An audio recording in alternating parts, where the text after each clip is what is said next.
Welcome to another Wednesday night edition here of the Rock Pile. Tune in every Wednesday night for myself. You can tune in on Facebook. A new feature tonight will be live streaming on YouTube as well. You can follow us on LinkedIn, Twitter, Facebook, a bunch of different podcasts and sites. But go right to my Facebook page and follow all the shows every week. Special guests tonight, both coming on here with me in just a moment. We'll see if we can get them both on and make it happen. Lori and Dan Frieden are set to join me. We're going to talk to Dan a little bit about the brewery. He's got some live shots here. She's at the brewery and Lori's at home. So let's see if we can bring them both on. And let's see if I can get a little Copper City in here. There they are. How we doing, guys? Beer. Thumbs up. I love it. Let me just see if we can get Dan on here. There we go. Got yous both. How are you guys? I'm doing well. We got Lori. I think I had Lori. I know my wife's got a beer. That doesn't seem right. I'm in witness protection. I was going to say you got Lori up there at home and Dan over at the brewery. So I'm excited. Thanks for both coming on tonight. And Dan, thanks for taking the time. I know you're busy over there at the brewery, so I appreciate it. I very much appreciate you letting us join you tonight. I know you got a huge following, and it's nice for you to bring small businesses to your show and kind of get us out there a little bit. So anytime. I do want to make sure that for the people that'll listen or even on the playback, you can put comments in the Facebook, and if there's questions you have for either Lori or Dan, please feel free to interact, and I'll pull the questions as best I can as they come up. So Dan, let's start with you, and Lori, you can jump in too. So I had to go back because I know, Dan, where the brewery is. There were some different places that were there, but I want to get the thought process of when did you realize and say you wanted to put a brewery in Rome, New York, which hasn't happened in since the early 1900s? It's been over 70 years for sure. And Rocky, on your I guess it's your homepage, it says where dreams become reality. Yep. This is where Lori's dream became reality. Yeah, this is her dream. Now it's my dream.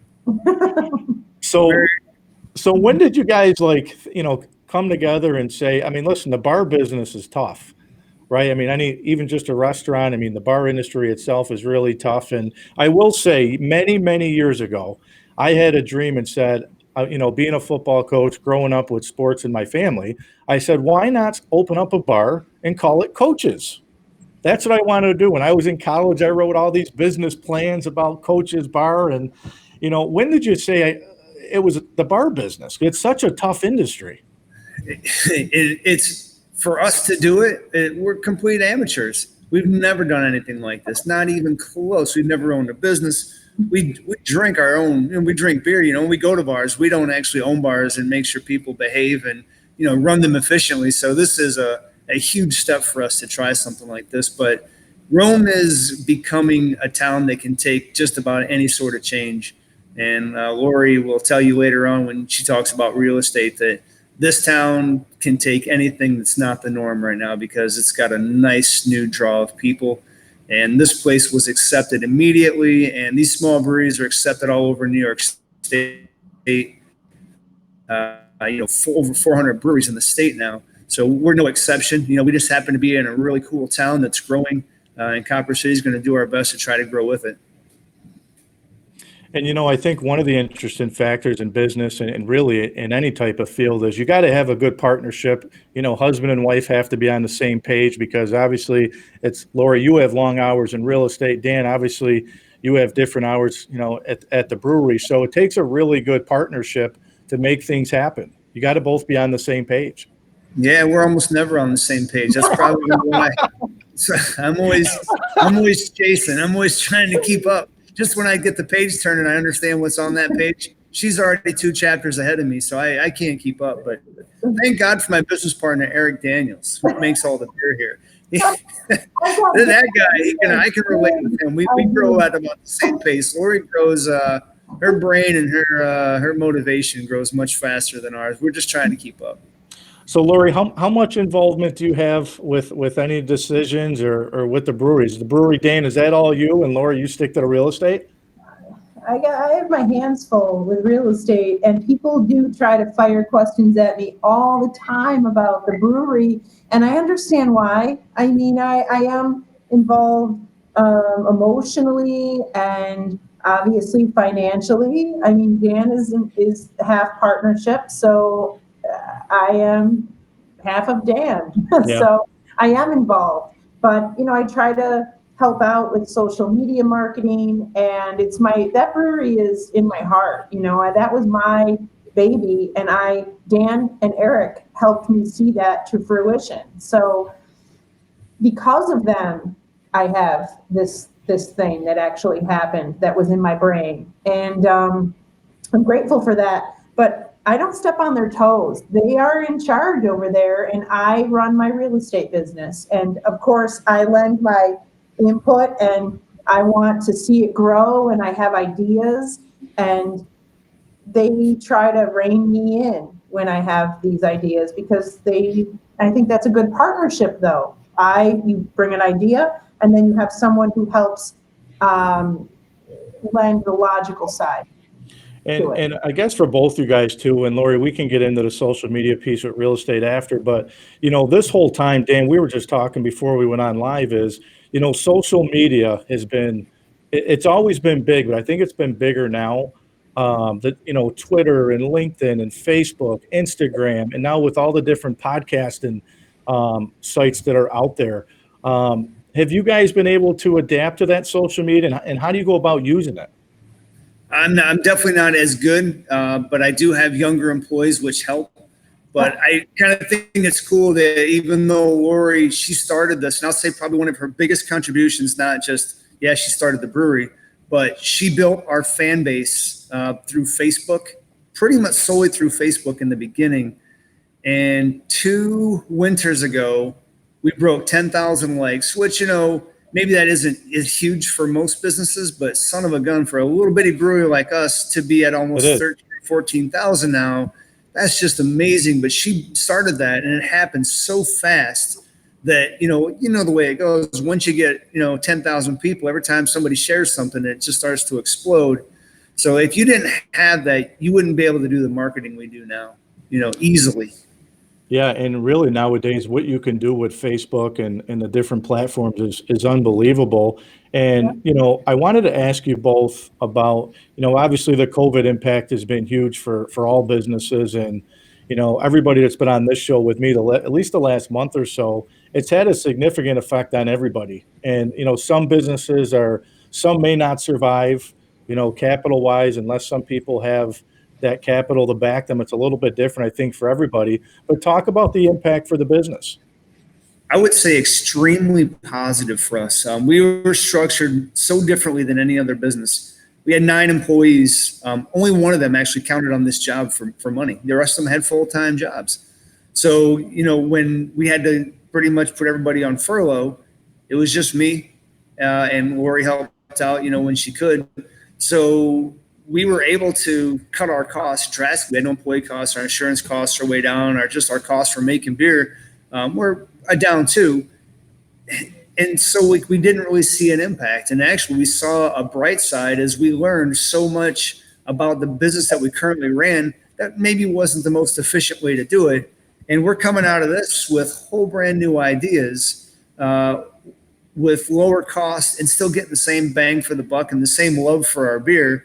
But, Eric, who's not here and makes all this beer, he had this great idea, which I didn't even think of. He's still ordering thousands and thousands of pounds of grain, and we're not selling beer. I'm like, dude, what are you doing? We don't have any money. So Eric filled all of these barrels full of incredibly high alcohol beer, aged in bourbon, aged in wine barrels, aged in red and wine barrels. So we've got 27 barrels back here that he brewed in 3 months. And this is like Eric says, dude, that's our savings account.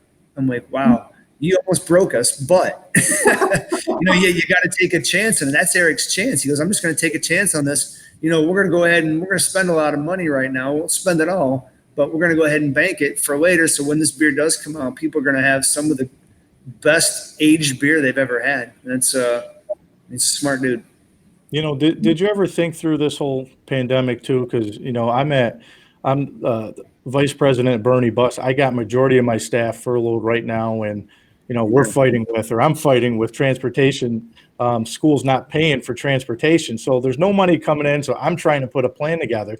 Did you ever think possibly though that this thing can go south again? And does that scare you as a business owner? I don't think right now that it does. We can, when we don't have any employees, it doesn't cost very much to run this business. Eric has a full-time job. I have Miss Real Estate over there who keeps me in Keeps food selling houses and decent beer. We could weather the storm for quite a bit of time.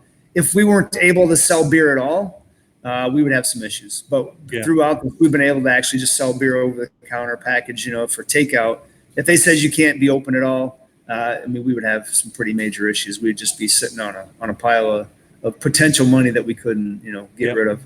And you guys have done so much as far as even renovations. When you bought that building, I remember when you guys first bought it and the renovations you guys were doing, I was like, wow, what a transition you guys did from the time you bought it, even to now. You're still always doing stuff.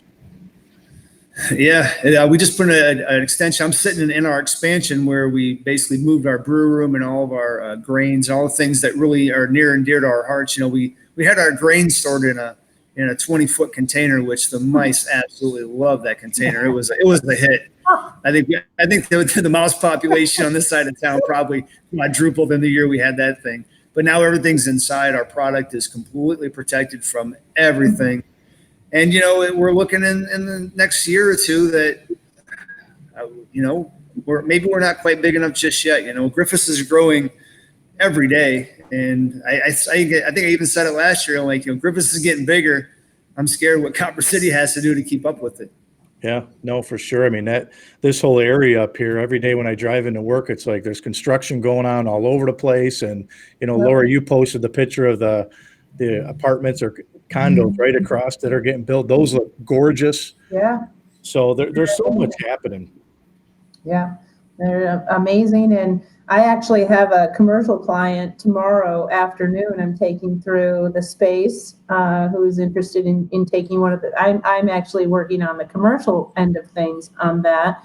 And that's pretty exciting. The commercial spaces, it's a mixed use building. So the residents, there are 3 floors of residence, but the main level is commercial, and there will be a really cool restaurant. I can't tell you what it is right now, but it's awesome. And there are actually 2 cool restaurants that will be there. Yeah.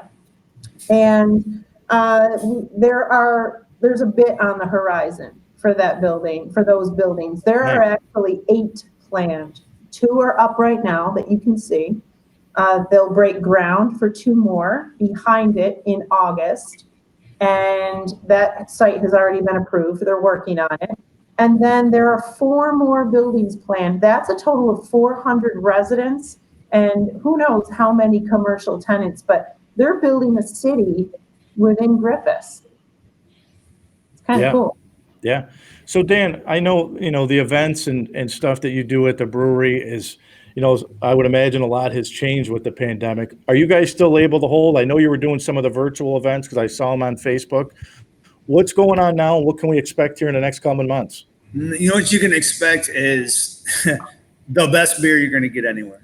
And I can tell you that we've released beers in this last month that are unlike anything we've ever made. Eric is, I don't know, maybe this he said this time has been good for him. He's had time to spend more time with the beer and the brewery, more time with his kids, less time stressing at work.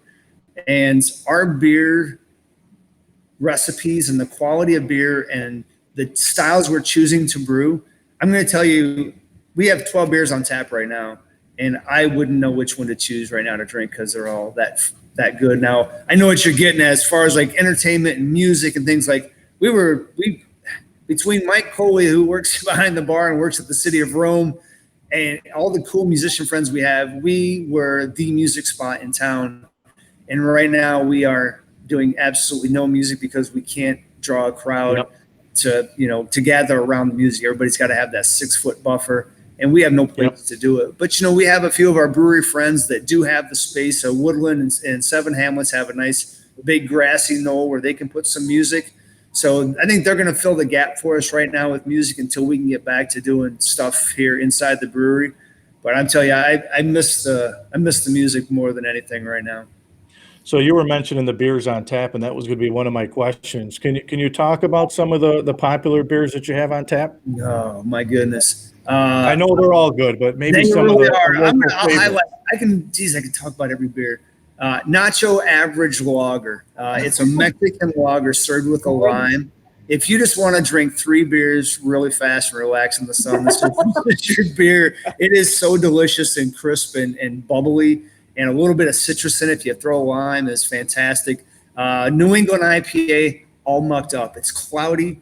It's tangerine. It's pear. It's fruity as fruity can be. It's 6.5%, but it's just hops. It's brewed so perfectly with a malt and a hop balance that you would swear to God there's fruit in that beer. And the alcohol content is beautiful for a beer like that at 6.5%. The 2 beers that just went on this last week, they will kick your ass. Delta Triple is a West Coast style IPA, so it's clear color. It is meant to be tropical and fruity.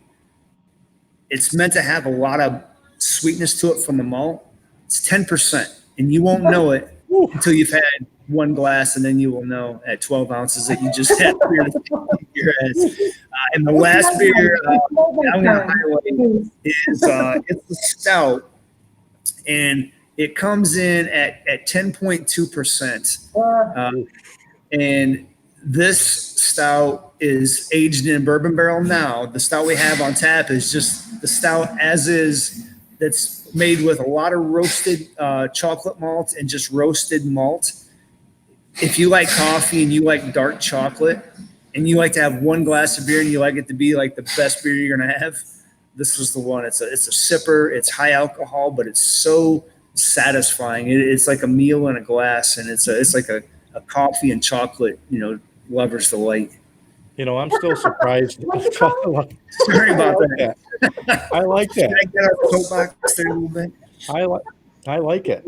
Years ago when you're younger, you drink the Bud Lights and you drink all the cheap stuff. And I'm still shocked to see, though, how popular, craft brew has gotten over the years. And I think before you know it now, when you go in different bars, before you know it, they're not going to serve anything but these craft brews. I love Utica Club. It's in my garage fridge. We're loyal to Utica Club. Those staples won't go away. But we are making a little bit of a dent in the big beer, and we have to be very careful as a small brewery, and as our Brewers Association will tell us, like, what, we want you to grow, we want you to be successful, but they say don't be greedy. And Dan, you mentioned the other breweries too. I did check out Seven Hamlet. They did a nice job. It's a nice place. They got, they do have the grass field for people to sit out. I think every brewery is different, but how do you guys partner with them? I know there's probably some competition because everybody has different clienteles, but do you guys help each other out? Do you guys talk to each other? We do, yes. So far, so good. No competition whatsoever. Eric had 2 pallets of grain. They're about 2,000 pounds a piece. They got delivered to Pennsylvania, so Eric couldn't brew. Eric needed 3 bags of grain. He called Seven Hamlets, like, yeah, we got them, man. So he went down and picked up the grain from them. They're a brand new brewery. They ran out of growlers, the glass bottles, when they first got started. They called me. They got some caps. They got the stuff they needed to get going. They came here several times to see how we did business. We traded, contractors, stuff like that. Woodland in Marcy, they helped us a ton to get started. Every time we were doing something brand new that we didn't think seemed right, shot them a message, and they were very truthful with us. And we're very happy to have those 2 guys in our backyards. So I got Sherry LaGreco says, doing a great job, Dan and Lori. Thanks, Sherry. Hey, Sherry. I'm sure you guys know Freddie. Freddie Yearman, what? Yeah, Freddie's on. Says, hey guys. Himself. Yay! Hi. Tara says my fave. And then John says, never been there yet. Definitely need to go. Definitely hear amazing things about Copper City. Yeah, John, definitely give it a shot. Check it out. That's nice. So Appreciate Dan, talk about the memorabilia. I know because you guys have shirts. I mean, you guys have a little bit of everything there that you sell. Yeah, we got a lot of pride in the city, and I tell you to put things with the two words Copper City on it, man. We can sell T-shirts and hats because people have it. I don't know. There's so many people that moved away that come back that want something that reminds them of being home. Something that says Rome, New York on it. I wish I had it in my hand right now, but somebody brought in something tonight from Revere Copper. It's a calendar, and it covers the years 1959, 60, and 61. It's brand new in the box. The calendars are still good to go. They're paper. They've never been opened, and it sits on a really cool copper background.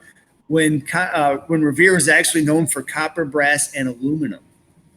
So yeah, we've got cool stuff ourselves, but man, the stuff that's over at Revere, some of the things that people show us or drop off here, just blow my mind. So did you ever think that Copper City would get to where it's at today? Lori, what do you think?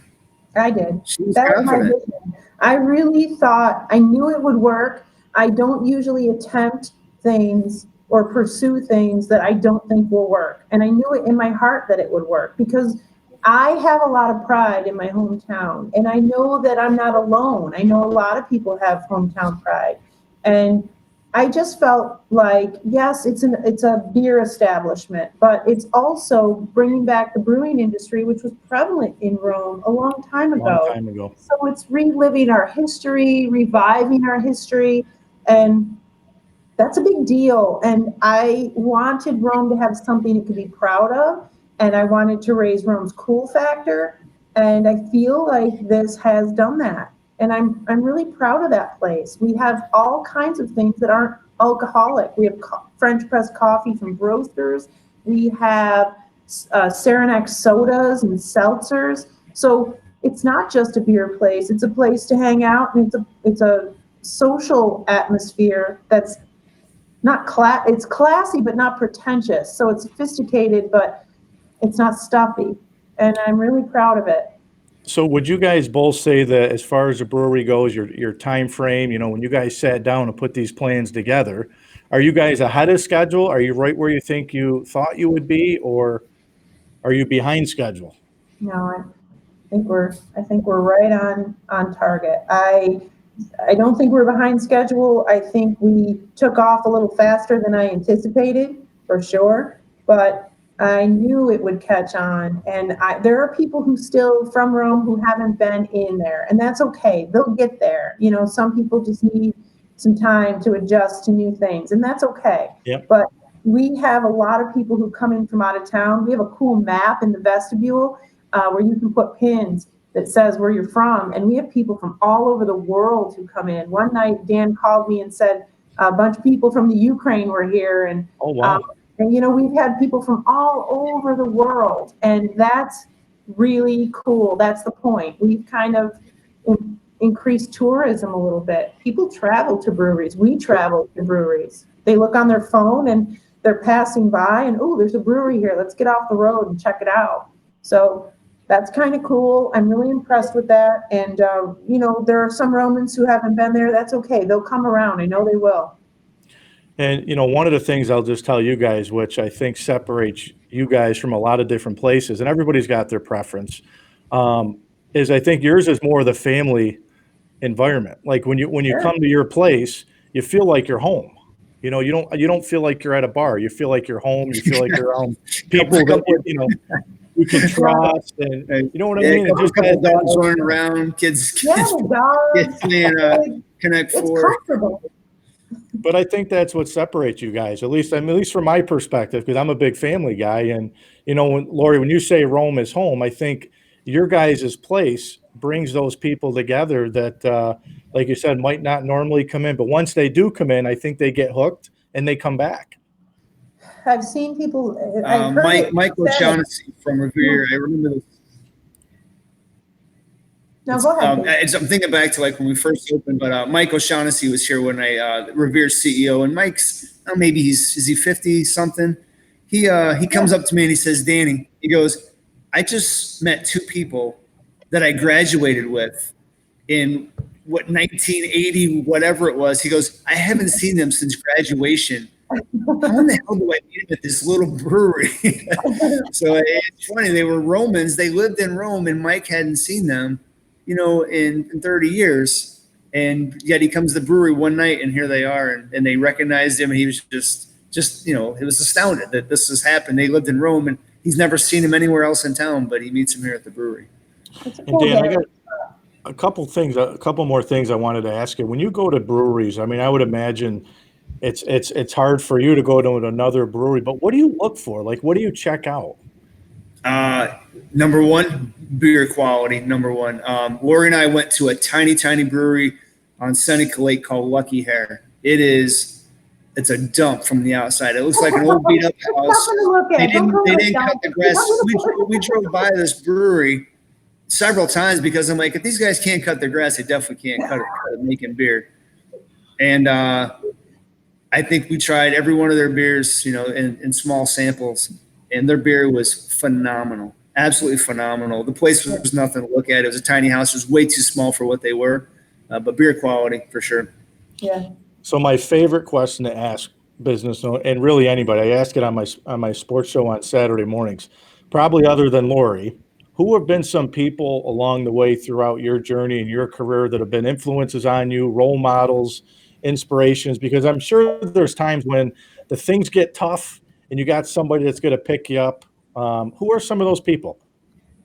You going first or me? I never owned a business before, so I lean on people that have owned businesses because it's going to be my weakness. Got a guy named Jim Toomey. He's been a contractor in construction for a lot of years. He's a little bit older than me, but just gave me the truth of how stuff works. It just really made me comfortable with stuff that I didn't think was going right. A guy that he could bail me out of a huge pile of crap very quickly, just because he knows a lot of people, but he's already lived it. He's lived some of the hard times. And my brother Bill, who lives in Iowa, he owned a grocery store for a lot of years, and when it comes time for tough questions, I know I can call him, and he will tell me no matter how bad the answer is. He'll tell me truthfully, and I can take it. So yeah, that's just two. But when people like they're having trouble with a business, or starting a business, or they're having trouble with it, there's so many resources out there, and I think my number one thing to people is you need a mentor. You need a mentor or two to help you through it, because there's thousands of people that have been in your shoes. If you're going to try to do it alone, you're doomed. So Dan, what's the best way that people can get in touch? Is it going right onto the Copper City webpage? That is coppercitybrewing.com. You can go right there, contact us. We'll package beer for you if you want us to. Give us a call on the phone right here at the brewery. You can hit us up on Facebook. We check that constantly. Lori's very good about that. And those are the three easiest ways to get in touch with us, to ask us any question. Really, our website and Facebook should answer almost every question you have. Our beers are on tap there. They update automatically. As soon as I change a beer here at the brewery, boom, it updates right on our website. And so everything's pretty much right there. But if you got specific questions, those are good ways to go. Well, I'll be down. I'll have to bring the growler, and I love filling up the growler. So I'll definitely be in for a fill. Absolutely. Bring a designated driver and try that Delta Triple. Well, thanks, Dan. I'll post some stuff for you. Thanks, buddy. I appreciate it. You're very welcome, Rocky. Thank you. I do appreciate it so much. No problem, buddy. Thank you. See ya. All right, so let me get some Lori stuff up here. All right. He forgot Mario Guerreri, Mario and Lori from Espressos. They continue to be very helpful, and Dan really looks up to them, and Mario is really, he's just a good guy with a good heart, and he's full of great information. I always go to their place. They were my office away from home prior to me coming here to Bernie Bus. And I got to reach out to them because I want to get them on this show and have them talk to me about their story Great. Yes. and get them both on here. So, all right. So Lori, this is about you now. So I was just telling you before you came on, I said I had to actually do a little bit of research to see the real estate business, what's going on with it right now. And I read an article where they said millennials right now, the ones that were in college that are probably just getting done paying their student loans, are changing the market. Is that true?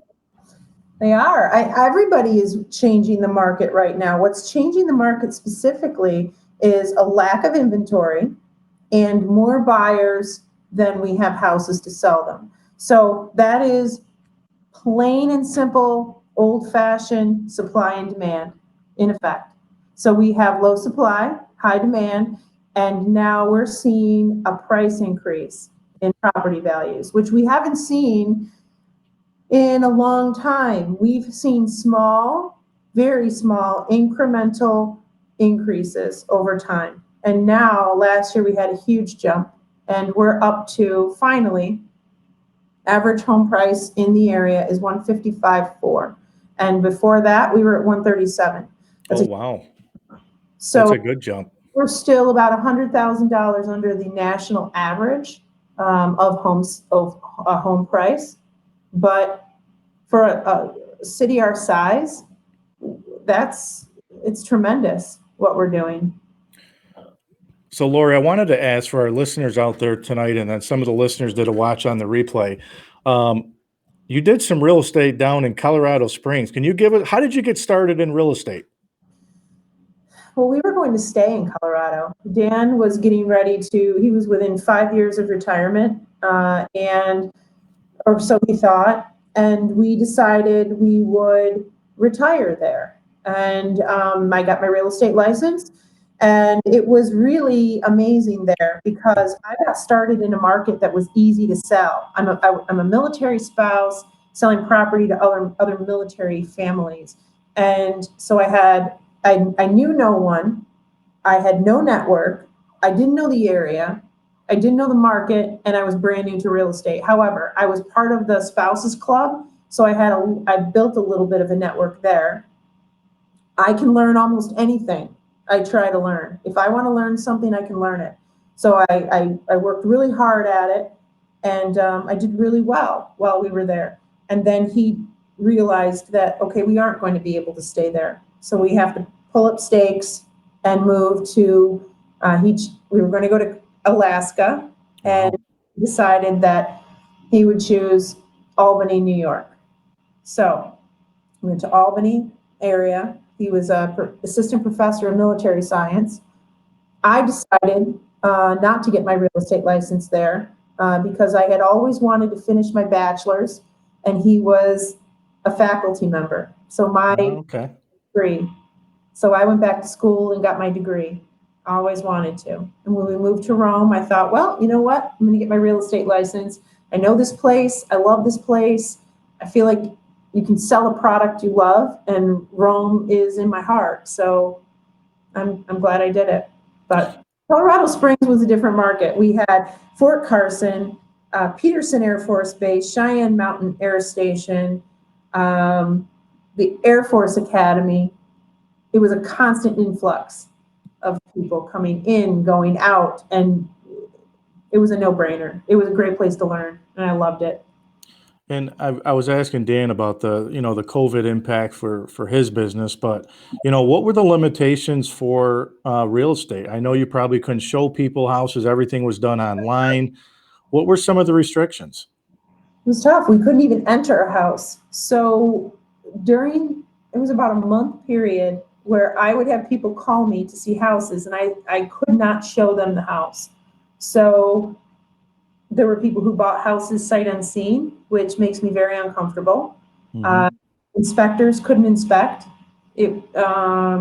Appraisers couldn't appraise, although that was very brief. And then it was decided that they were part of the financial industry, and that was essential. So appraisers could appraise, but these are people who couldn't have their houses inspected, couldn't have a realtor in there with them to explain things. It was remote, but people were still buying, which kind of threw me for a loop. And then once we were able to get into a house with our people, it exploded. And I haven't had a day off in a while. I've tried to take days off, but it's not possible. It seems like you got more and more houses for sale because just about every street I go down, I see your signs up. But another question I wanted to ask, so we live in a small town, Rome. Everybody knows everybody, and I know a lot of the realtors. I talk to everybody. So my question is for somebody that's looking to find a realtor, what should they look for? Mm. Well, it isn't gosh, you should have a good rapport with someone. If you're, I would maybe Google a realtor first. That's where I would start. That's where I have started in the past. You Google and maybe read some reviews. If other people have enjoyed working with that person, maybe there's something to that. And then you have to take that to a conversation. So a conversation, you can learn a lot about a person. So the Google review is fine, but then you have to decide, can I jive with this person? Does this person listen to me when I'm talking? Do we have a good rapport? So phone conversation, you can learn a lot about a person. If they're listening to you, that speaks volumes. And then in your first few encounters, if you're meeting them to look at houses and you get a good feeling about them, and this person is a professional, this person has experience, that's great. Uh, can you stomach being around them for a long period of time? Right. We're with you for a couple of months or more. Transaction itself takes a couple of months. So you tolerate, those first few encounters, then you'll know if it's the right person for you. And Laura, we got a question here. John says, what advice do you give first-time home buyers? So first things first, and this really applies to everybody, whether you're a first timer or you've bought many properties in your time. You have to get a pre-qual letter. It's very important to call your lender and ask to be pre-qualified. Right now during COVID, there are restrictions, and sellers, as you can imagine, they want to make sure that the people walking through their house, the people who they cleaned their house for, they prepared, they evacuated their house, they got their kids' rooms cleaned, they got their kids out of the house, they got their pets out of the house. This person walking through their house, it's not just a free and easy, like an open house stroll. They are serious. They've been to a lender, they've taken the steps to get pre-qualified. That's what you have to do. And there are certain lenders who will assist first-time home buyers in boosting their credit, giving them advice on how to proceed, and I will help them as well. But you have to see a financial expert first before you even call a realtor. So Lori, I got to ask you a funny question. So my wife and Sure. I, we watch all the HGTV, all the buying and selling, and all the shows. And I know it's TV, but like, so for somebody like my wife and I, who we always throw the idea out there, my house obviously, like everybody's, needs improvements, and we contemplate and say, well, if we sell our house, we should probably do some upgrades before we sell it. Or, if the houses are going fast, it is what it is. Let's just put it for sale and see what we can get. What do you recommend? Do you recommend doing some of the repairs before putting a house up for sale? Yes, you would be amazed how a buyer will add things up in their head, whether they're accurate or not. So, and a buyer will also, it's very psychological, whether you want to believe it or not. Sales is psychological. People buy based on emotion, and they perceived value means it makes a big difference. If someone walks up the front steps and there's peeling paint and it's just disheveled, it's messy, it's sloppy, they will start to, in their head, decide that maybe this house has a lot of deferred maintenance, just based on that one first impression.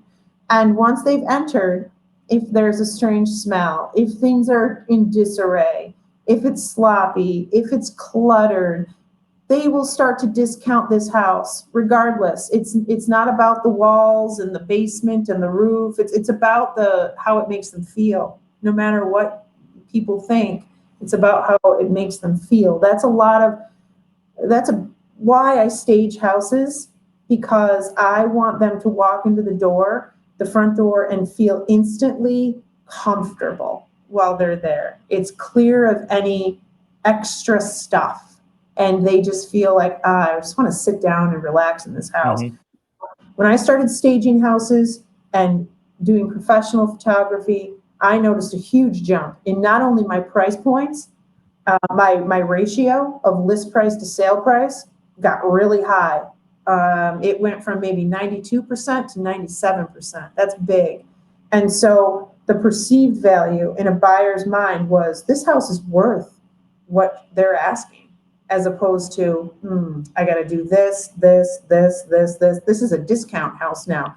Now I'm going to offer them much less because I have to do all of these things. So perceived value is a really big deal. Fresh paint, just touch-ups, button it up. No deferred maintenance, because people will annihilate you. And Lori, I did read that in one of the bios there about your experience with home staging, and that was really your expertise when you got into this, wasn't it? Yes. And when I started selling in Colorado, I had some great influences in my office, and there was a staging class, and I thought, well, I'll try it. Why not? I'm new.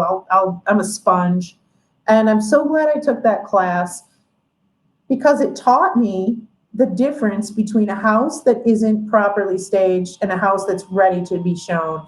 And I think it's made a huge difference in my career. And then to add to it professional photography to the mix, I look at some of my older listings, and super not impressive.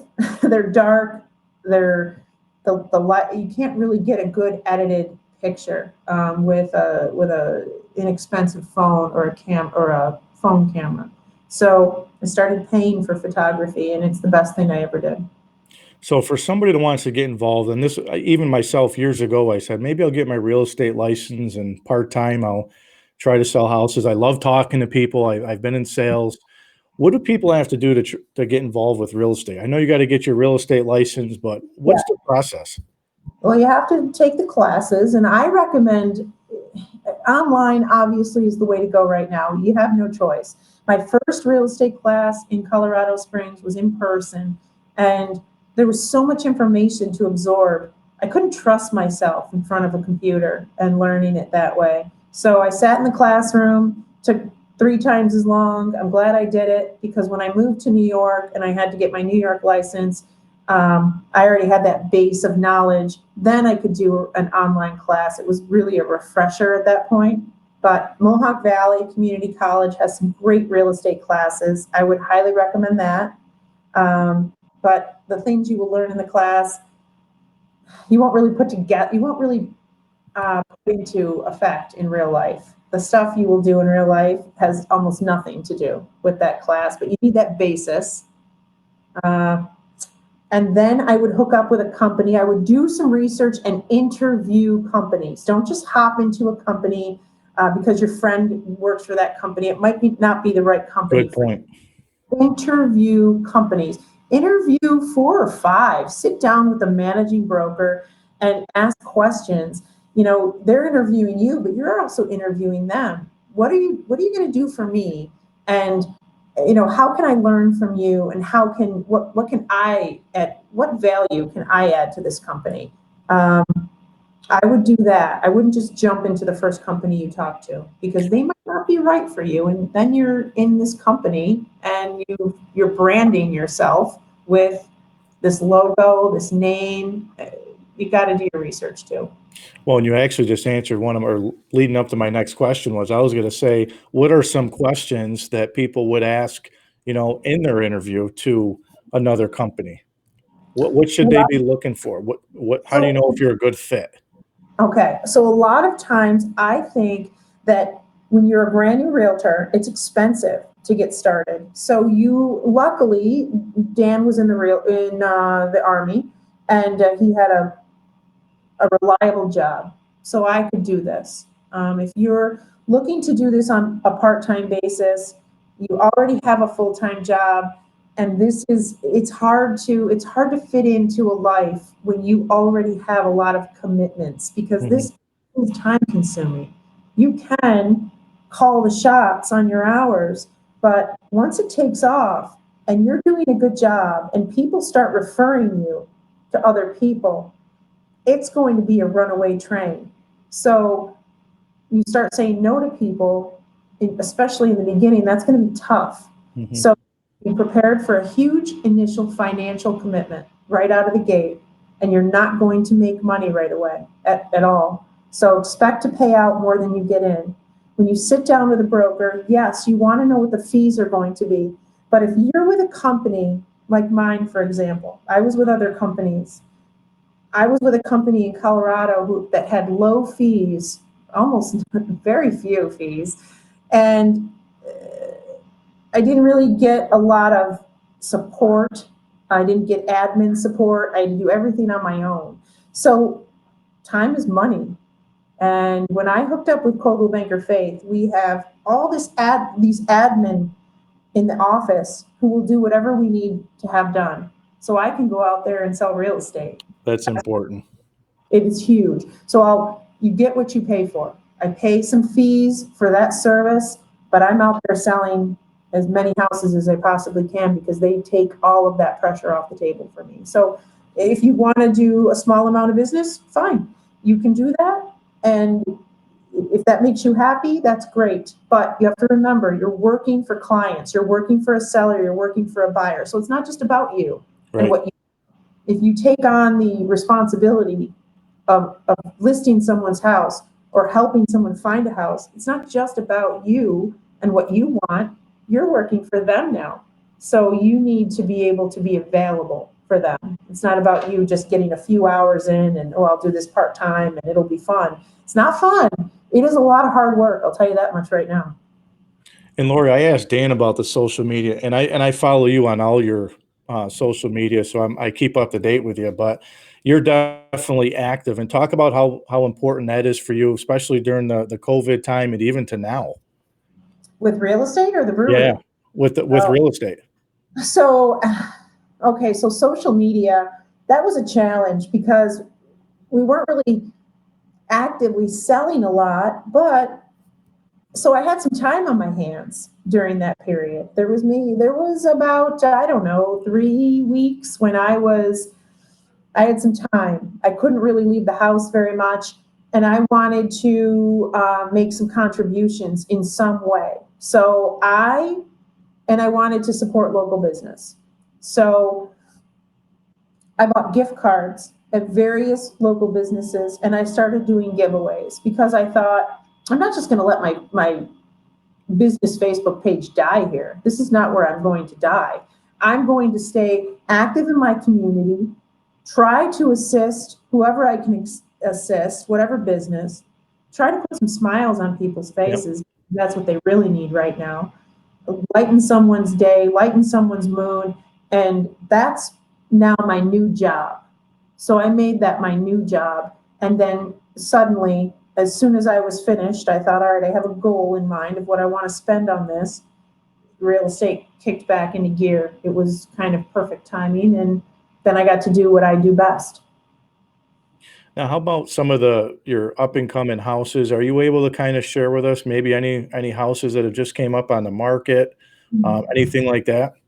Well, I had 2 listing appointments today and 1 potential listing appointment. So there are people who are listing every day. There are new listings coming on the market. However, there are also a lot of buyers who are out there just sitting there like this, just waiting and because they are ready. They have their pre-qual letter, they have their agent, they're calling immediately when they see these things pop on the market, and they are ready to strike. So when something hits the market, my phone blows up.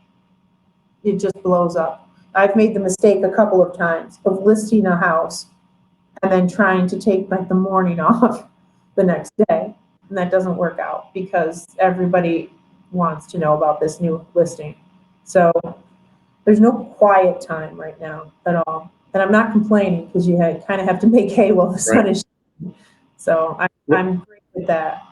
What do you like the best about real estate? Is it talking to people and making people happy and seeing the end result of some people? And there's probably some people. Listen, when my wife and I bought our prior house, we were in the market for a long time. We looked at a lot of houses. We didn't like anything.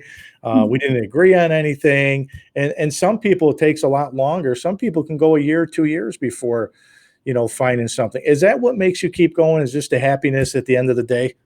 There's that for sure. One of the things I enjoy the most is I'm a listing agent mostly. I enjoy listing houses. I love everything about it. From sitting down with them for the first time to going over, I run a market report, I pull comps, we really hash it out. We talk about price per square foot. I need to establish that baseline right out of the gate. We talk about their expectations, what I think that they can expect. And then that negotiation is exciting to me. But then when I get the listing and they tell me we'll do whatever you tell us needs to be done, I'm giddy inside because I know what needs to be done. And if they want my advice genuinely, I can't wait to give it to them. If they're moving out of the house and they want me to stage it, that's my happy place. If I can stage a house, have my photographer come in, take her gorgeous pictures. The day I release a new listing, I'm just so thrilled because I'm very confident in that listing. I've worked really hard for it. I know I'm going to get top dollar because I put in the time. And that's my goal, to get my sellers top dollar. That's my number one goal. And when I can achieve that, I just feel very fulfilled that I've done my job. And what are the tough conversations you have? Is it usually around, the financial piece, how much money somebody, what they can afford? And, you have that dream house where you say, geez, I can't afford it. Are those some of the tough conversations you have to have? There is an expectation that someone will be able to get more than they can actually get. And right now in this market, with values rising, what you could have bought 3 years ago, you can't buy now. It's just not available. It's going for more. And a lot of locals are maybe getting either priced out of the market or they have to adjust their expectations. So I'll even take the time to go through the monthly cost. What are you looking to spend a month? Well, all right, well, here's what this says. If you buy this house at this price, with these taxes, with this amount down, you can afford a lot more house than you think you can. Mhm. If you pay with that, then you have to talk to your financial person and discuss that. But a lot of times people are looking at the big number, $100,000. It's a lot of money. Mhm. It's also an investment. And you're also, if you're planning on spending $1,000 a month in rent, what you can get for $1,000 a month in a house, and then actually take that, like it's a savings account and cash Right. it in. It's just so much better than paying rent. I mean, if you work hard and get your credit up and get your debt to income ratio in line, it's just now you have something you can sell. You can build wealth this way. So Lori, a couple last questions I have for you. So for the possible people like myself that say, well, maybe I'm going to put my house for sale and see what's out there. Would you encourage people right now, like myself, to say, you know what, now's probably a good time to do it if you're going to go about that direction? Yes and no. I would, because we need inventory badly, but they have to have a place to go. I have people who, yeah, they want to test the market. Well, okay, what's your plan? Where are you going if you sell this? Because I will sell your house promptly. Well, now, what are you going to do? Where are you going? I don't know. Well, you better figure that out, because if I sell your house right away, a buyer's not going to sit here and wait around until you maybe find the house of your dreams. Don't put it on the market until you're ready to sell. So if I go to an appointment and someone says, don't worry about it, I have temporary accommodations, I'm going to get a temporary apartment, I'm going to move in with so-and-so. Well, now let's talk, because now I'll put your house on the market and I'll sell it faster than your head can handle. Because there are so many buyers out there. It's not about me. It's about the buyers who are chomping at the bit looking for real estate. So that's for sale sign goes in the ground. Your house is show ready. It's moving ready. It's gonzo. So be ready for this. So I wouldn't just encourage someone to play the market. You got to have a plan. Where are you going? So not everybody has that plan. So are you at HDTV? Do you watch the Love It and List It? Do you watch all those shows? I don't. And I don't, it's because I live it every day and I know the reality of it. When I watch those shows, they're so unrealistic to me that they're not even enjoyable. And it's almost like I have friends who are on the police force and friends who are nurses and doctors and paramedics. They don't watch those shows either because they're so unrealistic. I love police shows because I live that every day. I Yep. love police shows and medical shows. I don't live that. So to me, it's exciting. To someone in those fields, it's like, oh, give me a break. So when I watch HGTV, occasionally there are a couple of shows I like. There's one in particular. I would love to meet these ladies. There's a show called Good Bones. Yep. And I love them because we are kindred spirits. They want to take their hometown and improve it. And Yep. that's their whole shtick. They want to improve one house at a time. And I love them just because of their whole outlook and their goal. So I do Yeah. watch it. We watch them all. We like the Chip and Joanna, the Gaines. We watch them all the time. The Property Brothers, Love It and List It. We watch all of them. And I'm a sports guy. There's no sports on TV. I got nothing to watch at night. I know. Well, those shows shape style. So I see trends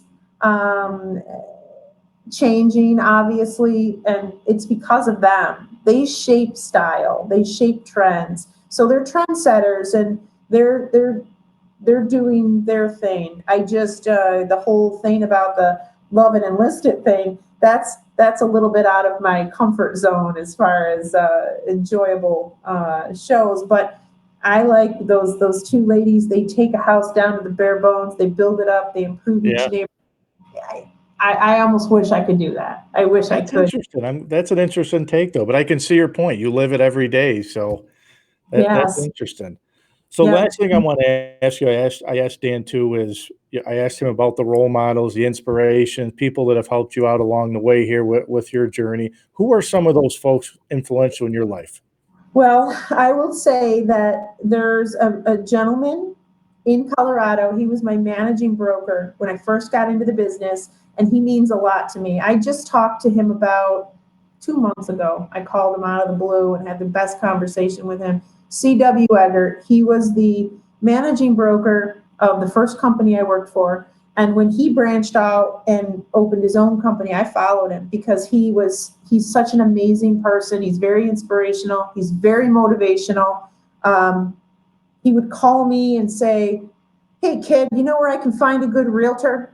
I mean, that was how he opened his conversations. He was just inspiring, and I miss him a lot. So maybe I'm going to call him tomorrow as a result of this. But I will say that Mario Guerreri and Lori are big in my life too. They mean a lot to me. My broker, John Brown, who owns the company I work for, I love that man like he was my uncle. He's just a good, solid, generous person.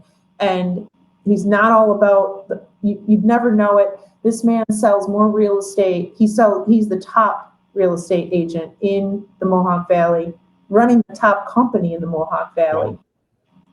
And he's so humble and he's so down to earth. He's just salt of the earth guy who's funny. And I don't know. I'm loyal to him probably forever. He's a great guy. No, that's awesome. And I was telling you earlier that Mario and Lori have been good to me. They treat everybody like gold. I mean, I don't know many people that say a bad thing, but put a word in them. Tell them they got to come on my show. When next time I see them, I want to hear they got an interesting story too with their business. Yeah, they're genuine, and you can tell. You know a genuine person when you see one. You know someone who's kind of full of it, but they are not, they're full, they're full of nothing but goodness. And you can tell when you talk to them. Well, Lori, what's the best way for somebody interested in either buying or selling a house? Is it go on your Facebook page, and is that the Yeah. best way to reach you? Yeah, I check my Facebook messages regularly, but my phone never leaves my hand. I mean, it's just always nearby. So I would say texting me is the best way, because even when I'm with someone, I might not be able to take a phone call, but I can look at a text, I can Yep. respond to it, when I get a moment. Texting is probably the best, unfortunately. It seems so impersonal, but that's the way to make contact. And then the Facebook page or email me. I mean, either of those ways. I check all of that stuff every day. Okay. Well, listen, I appreciate it. I'm glad we went a little bit over than I thought, but that's okay. I don't have any time limit. But your story is great. I appreciate you and Dan coming on, and two great, successful people. And you guys have done so much for the community too around here. And like I said, being a family guy, I really appreciate that. And let's get you guys on again. Thank you. I appreciate being asked. Thank you very much. So I'll be in touch. And if I do put my house for sale, I will reach out to you. But Neighbor, you can just look up the street, and here I am. I do appreciate both you guys taking the time tonight. Thank you. I appreciate your time. Thank you, Lori. I appreciate you guys. Thank you. Thank you. So that was Lori Frieden that came on to talk about real estate, and you can hear the passion in her voice, and you can hear her husband Dan that was on for the first part of the show, and two very successful people, very successful business owners that both started from scratch, and Dan, the brewery's doing very well. Make sure you get down there and check them out. My favorite thing is I just purchased a big growler to get in there and fill the growler up. So again, follow the show, share my video. It's shared all over the place. If you're interested, or a business, or somebody, a team sports, once sports get back on, I'll bring some coaches and stuff like that on. My next guest was supposed to come on next week, but I'm going to be traveling to Minnesota for the week. So I'll be talking to Jeff Neidel. He's the general manager up at Accelerate Sports. And then Demetrius, the Zordo's family, Dippin' Donuts will join me. And then I will be talking to a special guest. I'm not going to release it just yet, but I'm booked pretty much right now through at least the end of July and August. But if you know business owners, anybody that you think would be a good fit for the show, just have them message me on Facebook. Go to Facebook, follow my YouTube page, subscribe to it. I just got the page up and running, and I really appreciate everybody's following. So again, thanks for tuning in to the Rock Pile tonight. Remember, where dreams become reality. Thanks, everybody. I'm out.